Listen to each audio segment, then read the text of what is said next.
Le Cameroun, pays continent, c'est ce qu'on dit souvent. Mais cependant, qui dirige donc ce pays continent? On pourrait dire la cour du roi Péto, puisque sur le plan gouvernemental, ou plutôt dans le rang gouvernemental, on voit toujours chaque ministre qui marche même sur les plates-bandes de son collègue. Ils ne se connaissent plus des limites, ils ne connaissent plus des attributions. Chacun joue sa partition. Et c'est aussi cela qu'on voit désormais, même au fond des villages actuellement. Depuis qu'ils ont reçu de l'argent, eh bien, et depuis qu'ils ont été mis en lumière par Atanganji, qui a dit que désormais, il pouvait être en contact direct avec le chef de l'État, eh bien, les rois télé, ou alors certains chefaillons, se croient déjà vraiment rois à la cour du roi. Ils prennent des initiatives qui vont au-delà. On a d'ailleurs vu un écervelé qui, bien évidemment avec son armée, sa milice qu'il a créée dans un village lointain, qui est parti casser les plaques, menacer et donner ses règles à lui dans son état autonome. Bien sûr aussi qu'on voit de plus en plus ces chefs-là qui non seulement faisaient semblant d'être neutres, mais de plus en plus ont pris le pain du RDPC. Mais au-delà de ça, ils sont devenus de véritables shérifs. Oui, puisqu'on parle des chefs de terre, eh bien, sur leur lopin de terre, c'est eux qui deviennent aussi des chefs de terre.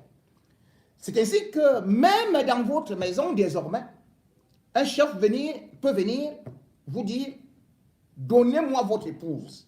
Un chef, désormais, peut vous dire ce que vous devez donner comme nourriture à votre enfant. Et de toutes les façons, les chefs, désormais, doivent vous dire quand vous devez dormir, quand vous devez vous réveiller, qui vous devez recevoir chez vous. S'il n'est pas content parce que vous n'avez pas donné l'identité de la personne qui vient chez vous et que cette personne n'est pas de la même couleur politique que lui, eh bien, le chef du village ou bien le chef traditionnel peut donc venir chez vous, le sortir.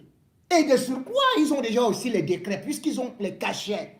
Ils sont devenus des autorités administratives pour même interdire aux militants de certains partis politiques de l'opposition de se réunir.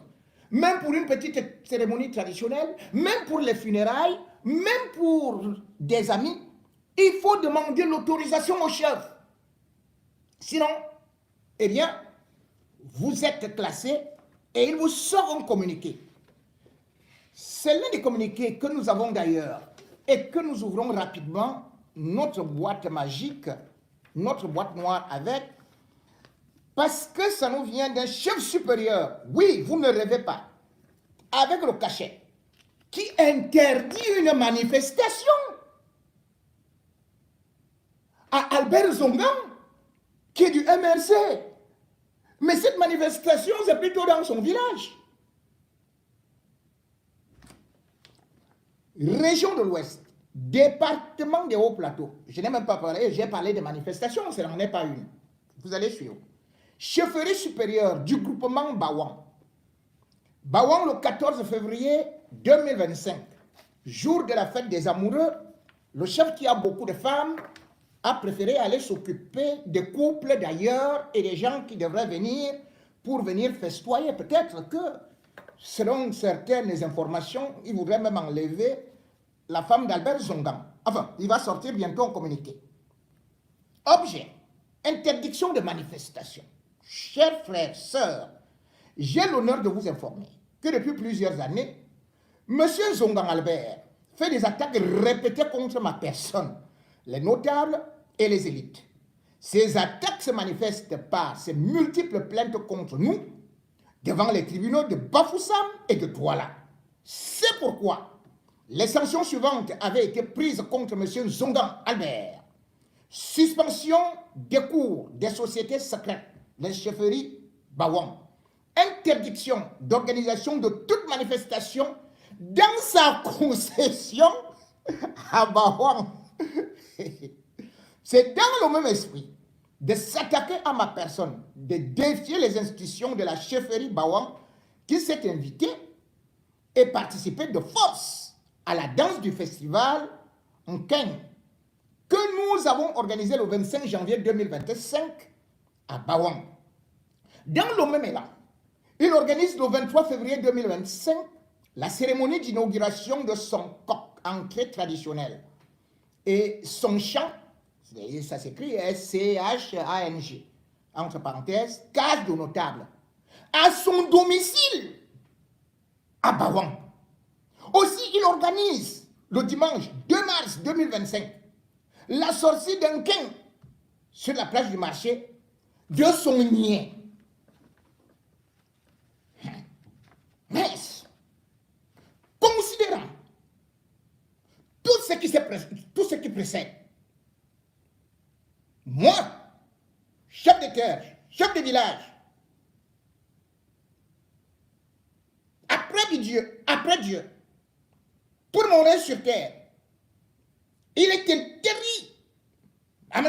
Albert Zongan toute manifestation, oui, toute manifestation organisée par Zongan Albert à son domicile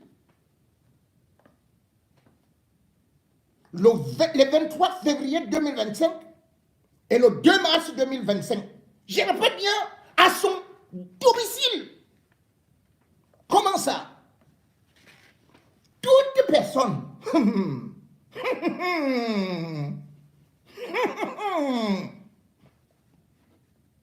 toute personne qui violerait ces interdictions, je mange la terre, s'exposeront aux sanctions divines qui s'imposent. Aux sanctions qui s'imposent.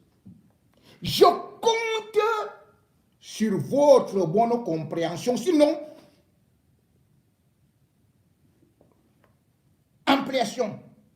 Dieu, non, il a envoyé seulement au gouverneur de l'Ouest, préfet, département, des Hauts-Plateaux, sous-préfet de l'arrondissement de Bamendjou. Le chef supérieur, Sa Majesté, Ndasi, Nenkam, Faustin. Bon, chef, si j'ai mal prononcé votre nom, j'espère que je n'aurai pas un mandat d'arrêt international que vous allez signer. Mais je sais que vous êtes chef du ciel et de la terre pour l'instant. Mesdames et messieurs, voilà donc ce qui se passe dans notre pays où chacun peut devenir roi dans une république. Comment quelqu'un peut-il vous interdire de recevoir des gens chez vous, d'organiser des funérailles, de danser chez vous, de manger, de boire chez vous? Voilà donc Albert Zongan. Il lui est interdit de recevoir même ses enfants, d'ouvrir même sa porte. Donc il est exclu de son village, il est exclu de son pays, il est exclu de son département, il est exclu de tout par le chef parce qu'il est du MRC. Albert Zongan, je ne sais pas si tu es en fuite. Qu'est-ce que tu en penses par rapport à ça? Tu vas te mettre à genoux? Explique-moi, montre-nous même l'affaire là où tu as mis ton armée là. Il semble que c'est une grosse maison qui a les fusils d'assaut. Oui, voilà ça. Les fusils d'assaut, oui, voilà les fusils d'assaut. Les bombes lacrymogènes, voilà même les canons. Voilà les canons. Ça, c'est le terrorisme. Les armes qui ont été achetées par la base, voilà les munitions que voit là-bas. Vous-même, écoutez, Albert Zongan, toi-même commence à demander pardon. Demande pardon. Je prends seulement une partie. Qui, voyant que leur père avait bien consigné cela dans ses documents administratifs, ont appuyé pour qu'il devienne chef. Hein? Le village me l'a abandonné. Je l'ai initié. J'ai supporté les frais. J'ai tout fait pour lui.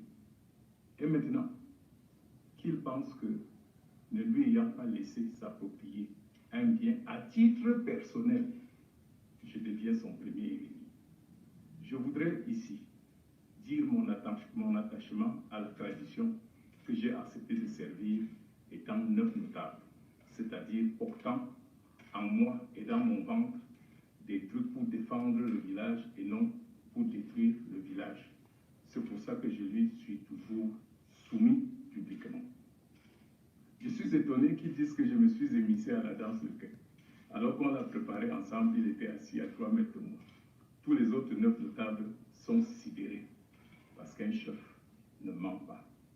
Dans tous les cas, la dernière fois qu'il a demandé aux villageois de ne pas venir chez moi, alors que j'attendais 300 femmes, 1200 sont arrivés. Et je crois que cette fois-ci, ça sera pire.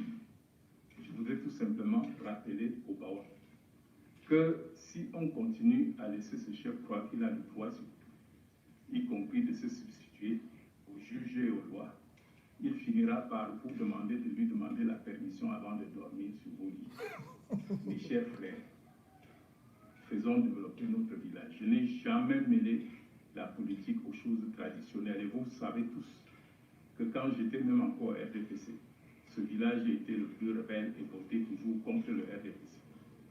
Le président m'a interpellé en me disant « Comment ton village vote toujours contre moi alors que tu es l'un de mes plus proches collaborateurs ?»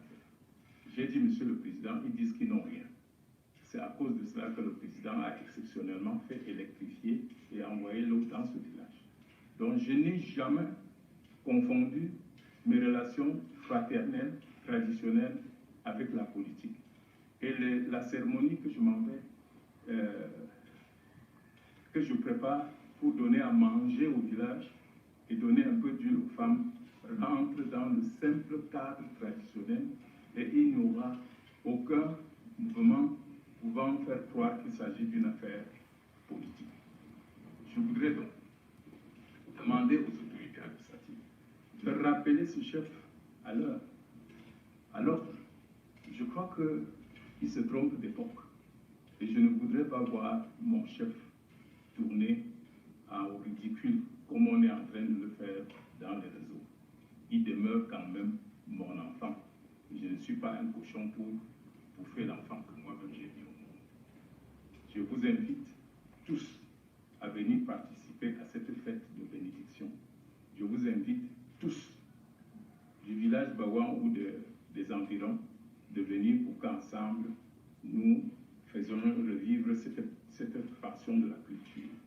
La case traditionnelle que vous voyez derrière moi est un symbole de la notabilité de haut niveau, ainsi que mon entrée qui sera... Bon, on arrête comme ça pour Albert Zonga. On a déjà donc compris qu'il n'a rien contre le chef, mais que c'est le chef qui, aujourd'hui, mélange tout avec la politique. Et justement, la politique, comme on le dit, depuis qu'ils ont eu de l'argent, les chefs ne se cachent plus de prendre complètement des positions. C'est vrai qu'ils faisaient parfois en prenant des gants, mais là, ils ont été mis au banc par Atanganji. Et beaucoup ont signé les motions de soutien pour Paul Biya. Est-ce les missions est-ce la mission qui est assignée au chef traditionnel, à savoir surveiller ses ouailles sur le plan politique, les punir s'ils ne partagent pas la même idéologie que lui? Le chef, ce n'est pas cela son attribut. Et d'ailleurs, dans des grands autres endroits traditionnels, où beaucoup de chefs voulaient déjà aussi se mêler de la politique, ils sont maintenant rappelés à l'ordre. C'est le cas par exemple au Burkina Faso, au Mali, où il est interdit désormais aux chefs de parler politique. Quand ils veulent parler politique, on demande qu'ils démissionnent. Le jeune président burkinabé a d'ailleurs mis ce problème sur la table pour demander aux chefs de continuer à assumer leur mission et non d'être là pour influencer politiquement leurs ouailles. Écoutez ce qui se passe au... Bientôt, il sera interdit à un chef coutumier ou traditionnel d'exercer toute activité politique, sinon il faudra démissionner d'abord. C'est l'une des mesures majeures d'un projet de loi portant statut de la chefferie coutumière ou traditionnelle. Le texte a été adopté en Conseil des ministres ce mercredi jour. Un projet longtemps annoncé, souvent reporté, mais aujourd'hui adopté. Un texte qui définit clairement le rôle et les fonctions de ces figures ancestrales, longtemps respectées, mais jamais encadrées par la loi. Aujourd'hui, ce projet de loi vient clairement fixer le rôle et la fonction de la chefferie traditionnelle. Elle permet donc son intégration dans l'ordonnancement juridique de notre pays. Elle permet de la revaloriser et elle permet à la chefferie traditionnelle de participer à la restructuration, mais aussi à la consolidation de la paix au Burkina Faso. Mais d'emblée, l'exécutif est sans détour. Aucun chef coutumier ou traditionnel ne recevra un salaire ni indemnité. Et ce n'est pas tout. Ceux qui souhaitent se lancer en politique, qu'ils soient prêts à une condition incontournable, se détacher de leurs fonctions traditionnelles et coutumières. Ils doivent démissionner avant de s'engager sur la scène politique. Mais voilà. Tout est clair. Si vous voulez être du RDPC, démissionnez. Si vous voulez être les ambassadeurs de Paul Biya, démissionnez.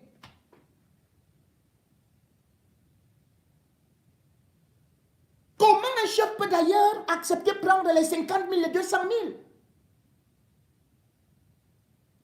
pour trahir son peuple?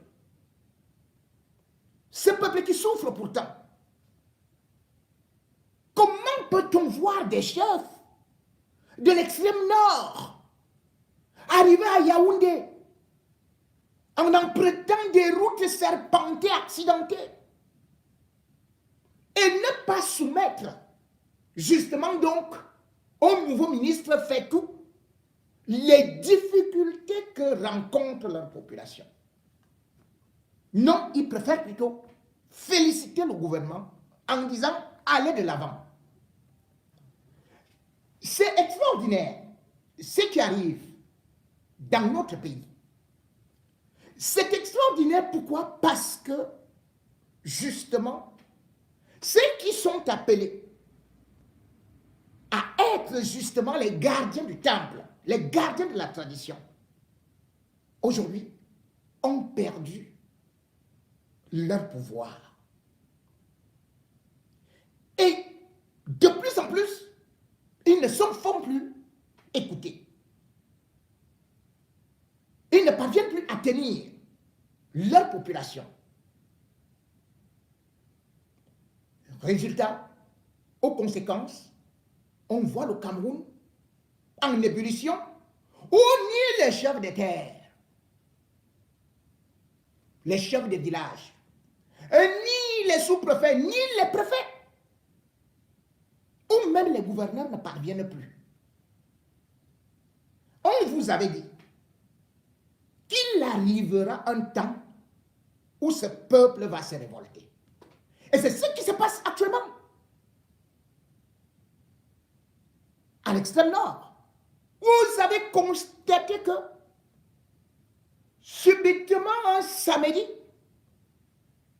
15 février 2025, boum, le régime Biya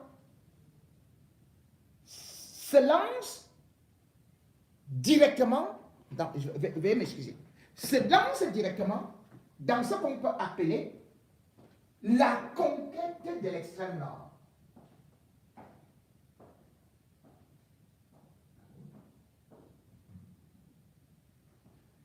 Cette conquête de l'extrême nord, qui est aujourd'hui priorité du régime, parce qu'ils ont toujours traité l'extrême nord comme un peuple soumis. Ils l'ont d'ailleurs parfois baptisé le peuple des moutons. Mais l'extrême nord aujourd'hui est en tête de la révolution. Et d'ailleurs, on a pu voir ce régime qui a souvent utilisé le fouet, qui a souvent utilisé le bir pour aller massacrer les populations. Atangandi qui a souvent sorti les yeux, qui nous disait qu'il avait le moulinex, qu'il avait les serpents, qu'il avait tout pour écraser le peuple. On a vu Atangandi aller maintenant supplier des populations. Qui l'eût imaginé? Ce n'est pas seulement ça. On voit aussi Ngongo, le petit Dieu. C'est lui qui a maintenant la signature. Courir à l'extrême nord pour aller supplier maintenant les populations. Et il dit qu'il vient là pour les inondations. Tiens, tiens. On connaît déjà la récitation. Comment pouvez-vous comprendre que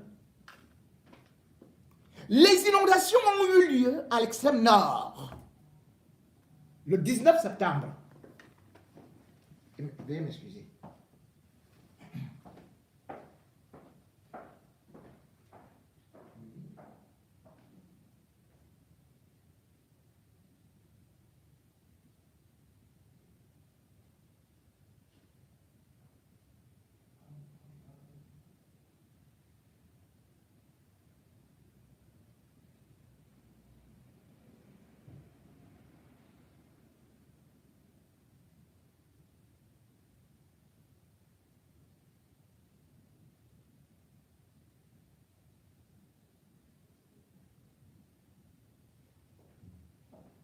Veuillez m'excuser, ce sont les aléas du direct parce que j'ai des correspondants et j'ai des informations à gauche et à droite. Comme je vous le disais, donc, que voilà Ngongo qui se lève pour aller à l'extrême nord. Où il parle des inondations. Première des choses, il va en hélicoptère, du bir. Preuve que lui-même il sait qu'il n'y a pas de route. Et il parle d'inondations. Je vous ai dit que les inondations ont eu lieu le 19 septembre 2024. D'autres inondations ont eu lieu du 9 au 10 octobre 2024. Les ponts se sont effondrés. Les écoles dans l'eau, les dispensaires, les populations affolées. On n'a pas vu Ngongo se déplacer. Mais c'est maintenant, c'est-à-dire que vous vous rendez compte en février, quand Ngongo se rappelle qu'il y a eu des inondations, et il va maintenant assister les populations. Pourquoi faire? Ces inondations ont coûté la vie à 38 personnes. 38 personnes. D'autres même sont perdus.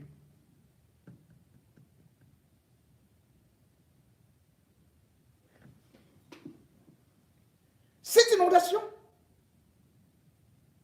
ont fait tomber 56 000 maisons. 56 000. Et quand vous regardez dans ça, 56 000 maisons qui s'effondrent, 360 000 personnes qui se retrouvent sans abri. Qu'est-ce que le gouvernement a fait? C'est Atangandi qui plus tard, lorsque nous commençons à décrier, qui dit que le chef de l'État a débloqué 350 millions. Tiens. Mais en même temps, il envoie plus d'argent en Turquie. Donc même Paul Biya, il envoie le milliard ou 2 milliards en Turquie. Hein. Le même matin, quand je reviens donc, il nous dit, oh, on a déjà trouvé la solution. Le président a réfléchi. Par sa bonté, sa magnanimité, le père de la nation a dit que désormais, enfin, il va débloquer 1 milliard. Il a débloqué 1 milliard 600 millions. On dit OK. Mais 1 milliard 600 millions, ça servait à quoi? Qui a vu les 1 milliard 600 millions? Il a envoyé 50 camions. 50 camions qui portaient les friperies, les seaux comme d'habitude, qui ne valaient même pas 200 millions. Mais on a sorti 1 milliard 600 millions, nous dit-on. Et on dit que l'argent là devait plutôt servir à 3700 personnes. On vous dit qu'il y a 650, qu'il y a 600, plus exactement, qu'il y a 56 000 maisons qui se sont écroulées. On vous dit que il y a 360 000 personnes. 360 000 personnes sans abri. Et vous partez, vous sortez combien? Vous dites que c'est pour 3700 personnes. Et sur les 3700 personnes, on ne sait même pas s'il y a eu 1500 qui ont bénéficié de quelque chose. Maintenant qu'ils apprennent que c'est l'OIM qui est en train d'aider encore ces populations qui sont en colère et que l'élection arrive. L'OIM, c'est l'Organisation internationale des migrations qui arrive là-bas, qui prend quelques populations, quelques familles qui sont vraiment dans des situations désespérées. Ils prennent 300 familles, cherchent à les loger et sortent aussi les kits. Ne serait-ce que c'est-à-dire qu'en ensemble, où vous pouvez manger un petit, vous avez un peu de riz, un peu d'huile, un peu de ceci, un peu de cela. C'est l'OIM qui sort cela. 330 kits. Sur tout ce monde-là.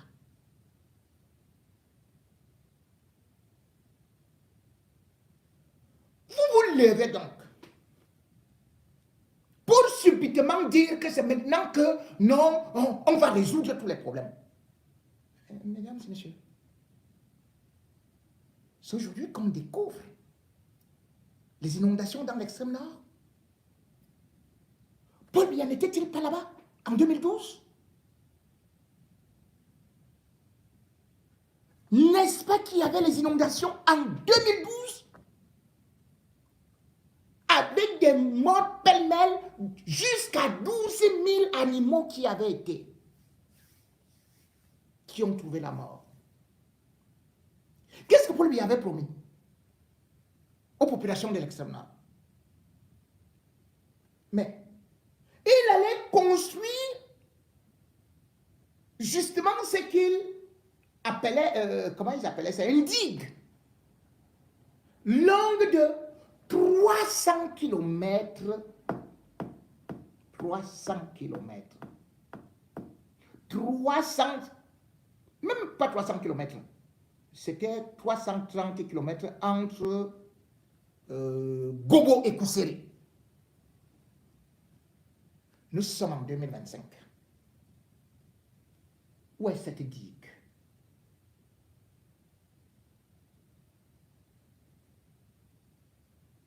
Est-ce que chef d'État ment? C'est lui qui dit aux autres que vous faites les fausses promesses. Hein? Vous avez suivi son discours. Que c'est les opposants qui font les fausses promesses. Un président s'est levé Il s'est déplacé pour dire que c'est fini, je vais résoudre tous vos problèmes, il y aura ceci, il y aura cela, et tout et tout. Puis il a fui. En 2020, après qu'il ait eu à flatter encore les populations de l'extrême nord, que votez pour moi. Nous sommes en 2020. Même période.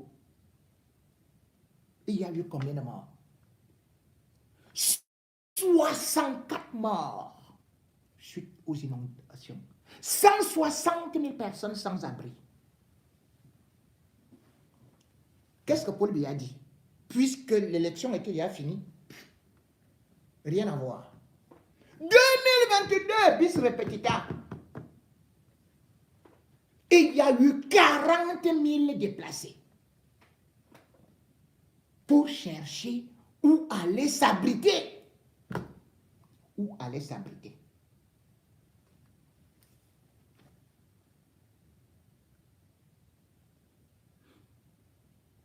Et dans tout ça, on va vous dire que non, c'est un opposant comme toi qui avait refusé d'aller enseigner en Gandhi alors que tout ça est faux. Tous ces morts, tous ces déplacés, pour quelqu'un, alors que vous votez, les hommes et femmes de l'extrême nord, c'est eux qui offrent le pouvoir à Paul Biya. Mais Paul Biya les prend comme des enfants. Mais ces enfants ont mûri. Vous avez vu donc comment ils ont commencé? Les nordistes là ne sont pas des moutons. Vous blaguez. Ils sont calmes, c'est des musulmans. C'est comme l'océan. L'eau calme est profonde. Mais quand l'eau se réveille, quand l'océan se réveille, c'est grave. Ils ont séquestré le gouverneur avec son préfet, sous-préfet. Vous avez vu son... Ngongo est parti avec l'Obi. Au moment où je vous parle, à l'instant T, l'hélicoptère de Ngongo est encerclé. C'est d'ailleurs cette information que j'étais en train de recevoir quand je me suis levé. L'hélicoptère de Ngongo est encerclé à Maroua. Le Bir ne peut donc plus tirer. Oui, parce qu'ils savent ce qui s'était passé. C'est comme ça qu'ils avaient voulu tenter. Mais là-bas, oh, oh, oh, les gars sont prêts pour la guerre. Voilà donc Ngongo qui est pris en otage. 2025. Vous croyez que vous allez encore mentir des gens que sardines, avec un morceau de tissu, avec du pain, ou bien maintenant, comme vous avez sorti du riz pourri moisi? L'extrême nord est en ébullition. Mesdames et messieurs, je vais d'ailleurs vous proposer les séquences de la visite de Ngongo, surtout de la visite de celui qu'on appelle le tout-puissant homme du pays, qui est parti avec le Bir, mais qui aujourd'hui est en train de lire l'heure. Mais aussi, vous allez constater que celui qui se faisait appeler le Moulinex a failli être écrasé. C'est-à-dire que Atangadji a commencé à parler calmement, comme un prêtre, comme un dragueur. Ouais. Attends, on va trouver Atangadji. On va trouver Atangadji. Vous allez voir, c'est ça. On vous l'avait dit qu'un beau jour, les choses vont changer. C'est-à-dire que le lion sera chassé par les moutons. Le chasseur sera chassé. Voici donc ceux qui disaient qu'ils sont forts, qui sortaient les yeux devant les partis politiques. Les voici qui ont peur des lances, des machettes et des gourdins. À l'extrême nord, là, ils disaient que c'était des moutons. Maintenant, on leur dit que l'heure de la révolution a sonné.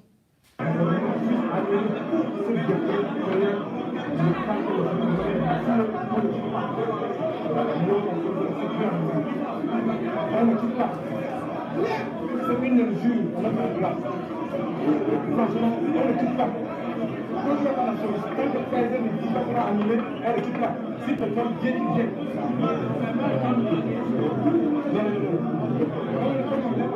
Non, je suis quand même pas à cause. Le Cameroun ne va même pas à cause de ça. On annule. Non, tant qu'on n'annule pas, nous parlons de quelque chose.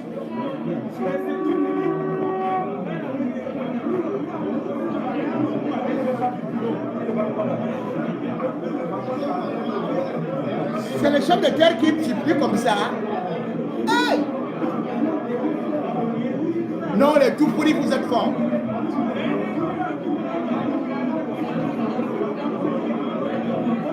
C'est ça un peuple debout.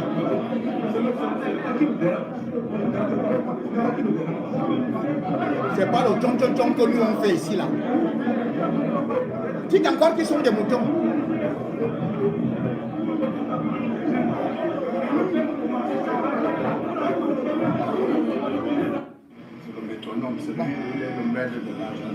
Voilà, attends, Magui. Donc voilà qui parle calmement. Demander aux enfants, à tout le monde de se calmer. Et puis maintenant, on va voir la suite. Mais je pense que c'était important pour nous d'écouter. Les gens ont parlé avec le cœur. Les gens ont exposé tous les problèmes, nous avons écouté. Et j'ai dit, écoutez religieusement. Nous avons écouté religieusement. J'ai pris l'engagement dans la sincérité qui caractérise mes rapports. Je veux transmettre fidèlement au chef de l'État ce que j'ai entendu, ce que j'ai vu, ce que j'ai écouté. Et puis maintenant, c'est à lui maintenant de décider. Pas vraiment, vous êtes des hommes politiques et je vous ai parlé, sénatrices, députés, chefs traditionnels. Donc il y a plusieurs voies de communication. Maintenant, comme vous représentez les gens, vous devez leur dire que maintenant, cette affaire maintenant, tout le monde ferme les yeux. Vaquez à vos occupations. Si quelqu'un vous donne une autre information, vous dites que le ministre est ici et nous retenons qu'il va transmettre nos rapports au chef de l'État. Et nous attendons. Je crois que c'est la voie de la sagesse. Et nous devons terminer par cette voie de sagesse, n'est-ce pas? Les mamans, il faut dire à vos enfants de même plus d'être calme. J'ai vu les machettes, les larmes, les flèches, les bonheurs, non. T'avais déjà vu les machettes, les flèches, les bourdas. La fonction publique, c'est pour vos enfants. S'il n'y a pas quelqu'un à la fonction publique qui n'a... Donc, disons que vous avez jugé la fonction publique comme une affinité familiale. Vous voyez, nous avons accepté maintenant la terre.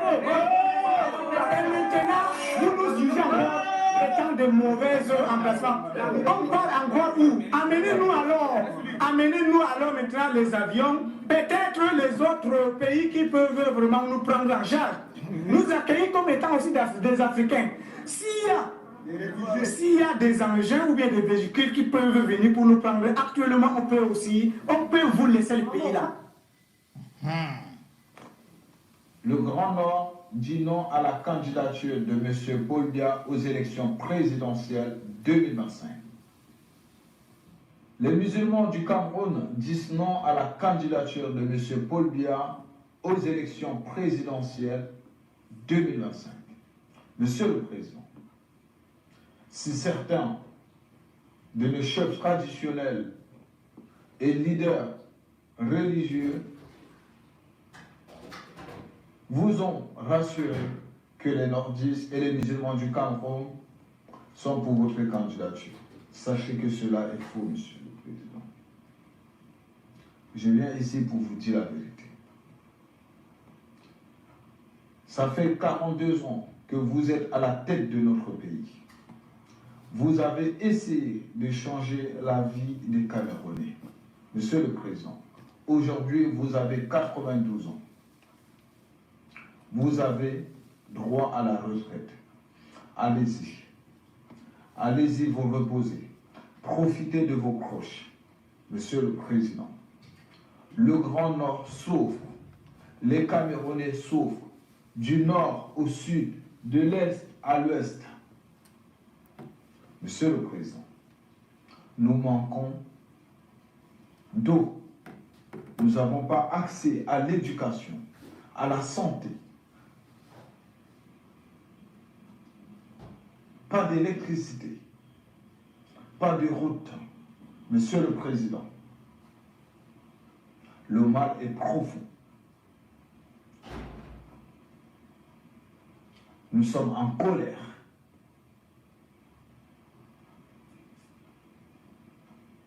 Bandirabe, Umme,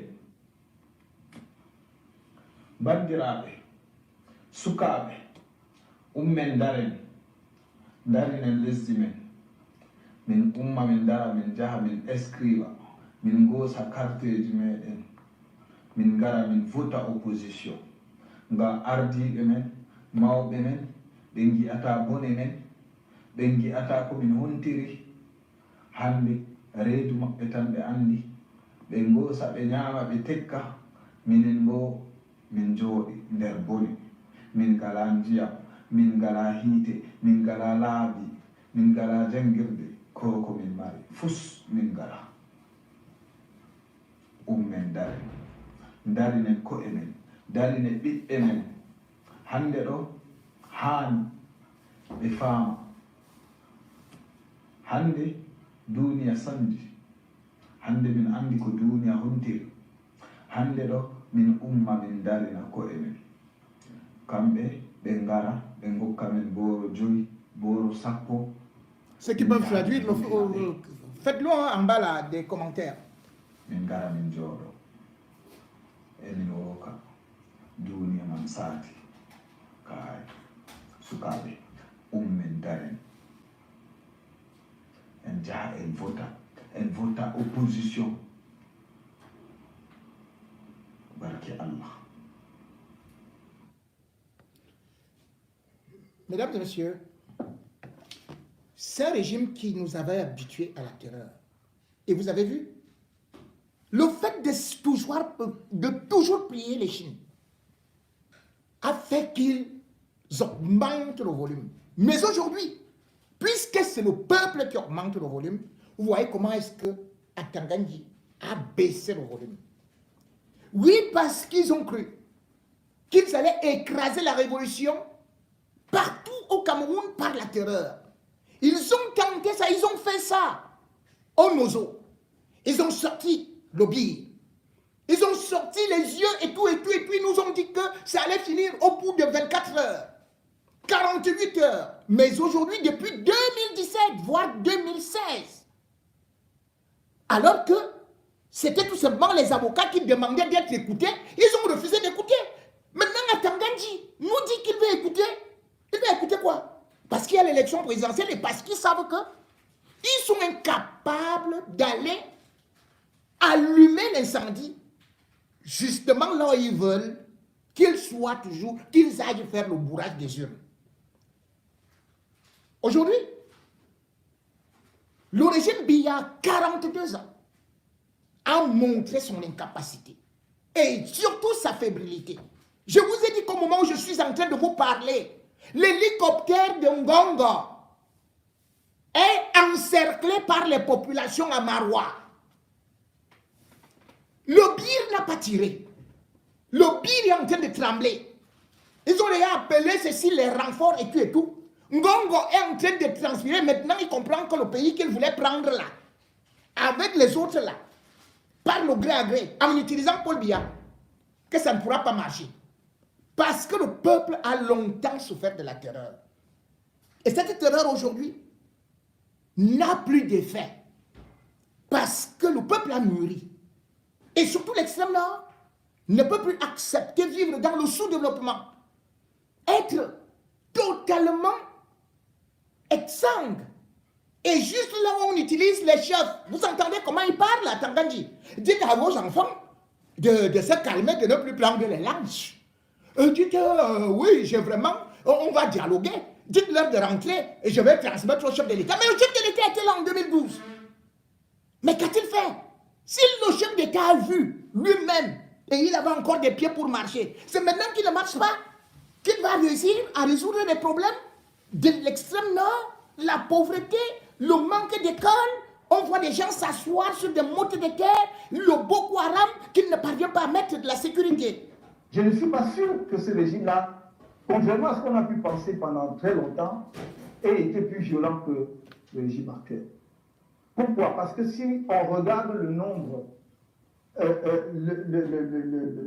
avant, il y avait l'élimination, par exemple, physique des militants nationalistes. Ça, il n'y a pas eu de détails là-dessus. Il n'y a pas de procès. Voilà, exactement. Voilà. Mais aujourd'hui, regardez, si on remonte au coup d'État, tentative de coup d'État d'avril 1984, mais je dirais même au coup d'État, au pluriel, de 83 et 84, le nombre justement d'exécutions qui ont eu lieu. Mais si je remonte, on va dire quoi, les 9 ne devaient pas là pour nous, puisque c'était la formule. Et voilà. Si je continue, l'assassinat des religieux, Monseigneur Plumet, plus récemment Monseigneur Bala, mais des prêtres, Monseigneur Père Bassi et le Père Angébert, les sœurs de vous, et je peux continuer jusqu'à plus récemment avec Martin Lesotho. Donc on est là devant une situation qui, sur le plan politique, donne des frayeurs, parce qu'on croyait vraiment avoir fait des progrès en sortant d'un système qui était quasi totalitaire à un système qui donne l'impression d'ouverture. Mais non, on ne va pas rester sur le plan politique, sur le plan économique, et notamment sur le plan de l'industrialisation, je crois qu'il y a énormément de choses avant. Permettez-moi de vous dire... Suivez ce qu'il y avait avant. On appelait à l'époque des provinces, toutes les provinces, il y en avait 7. Okay. Avant qu'on ait 10 régions aujourd'hui, il y en avait 7. C'est le Grand Nord qui était une région. Exactement. Ce qu'on appelle l'extrême nord, Nord Adamawa, c'était effectivement une seule province. Et toutes les provinces du Cameroun avaient une grande société de développement. C'est-à-dire Sodekao, Soderim, Sodekoto, il y avait un projet agricole à Sanchou. Voilà. Donc il y avait des projets de développement rural dans tout le pays. Okay. Sur le plan industriel, est-ce que les jeunes savent que nous avons fabriqué les motos avant les Chinois? On fabriquait, on montait des motos ici au Cameroun. Oui, les Chinois étaient encore à vélo. Nous, à la maison, faisait les vélos, les vélos Solex qui avaient un moteur, et puis les motos bébés. Ça s'appelait bébé. C'était fait au Cameroun? C'était fait au Cameroun.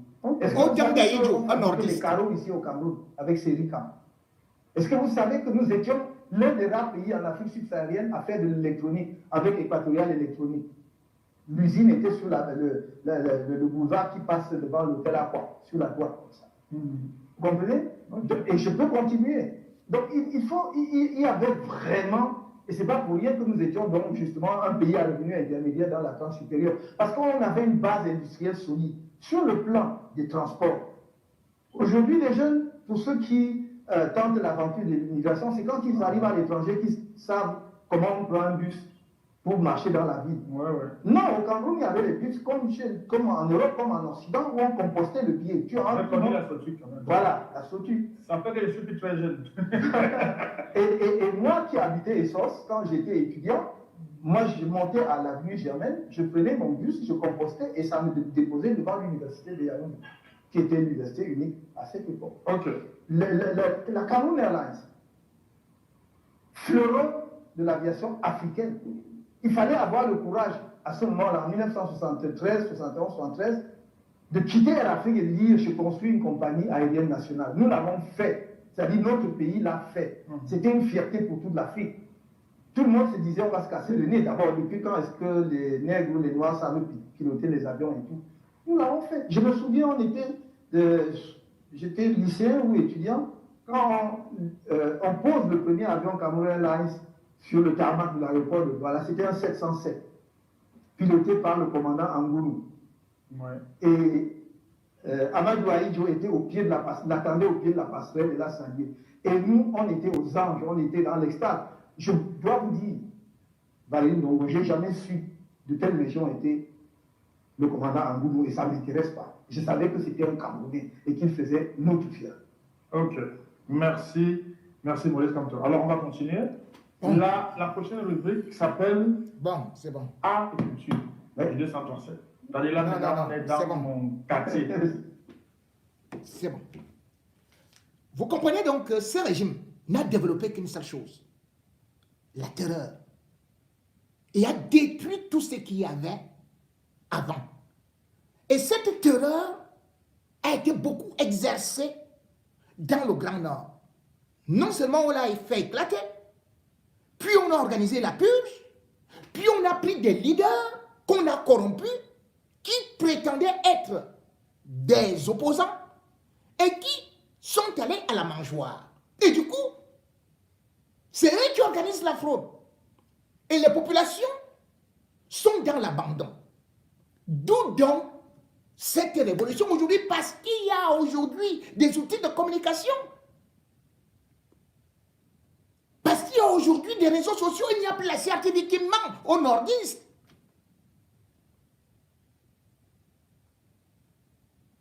Si on demande aujourd'hui, lorsque vous écoutez Maurice Kamto, ce que Aïdjo avait laissé, est-ce que Biya l'a préservé? L'a-t-il développé devant la jeunesse? Il commence plutôt à raconter que oh, n'écoutez pas les ceci du chaos, c'est eux, ils n'ont rien fait, ils vous promettent ceci et cela. En réalité, pendant son adresse à la nation, Biya s'adressait à lui-même. Aujourd'hui, c'est son bilan qui est néant, qui fait que les populations affamées, abandonnées, manquent désormais de respect à ces bandits qui viennent tenter toujours de les corrompre, de les séduire à la veille des élections.